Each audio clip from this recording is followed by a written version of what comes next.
পার্কটা হলো পার্কের ভিতরের দৃশ্য। কি সুন্দর অভিনয় কাদায় মডেলিং করে দেখেন, কি সুন্দর করে তৈরি করছেন।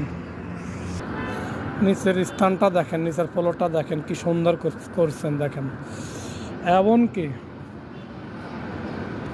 খুব সুন্দর করে সাজিয়ে গুজিয়ে, ও খাজুর গাছও আছে, এমনকি অনেক সৌন্দর্য, অনেক সৌন্দর্য, যার কোনো তুলনা হয় না।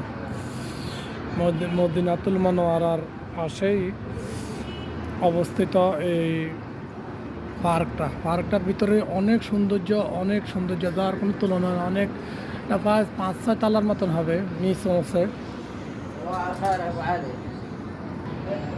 কি সুন্দর সুদর্শন দৃশ্য।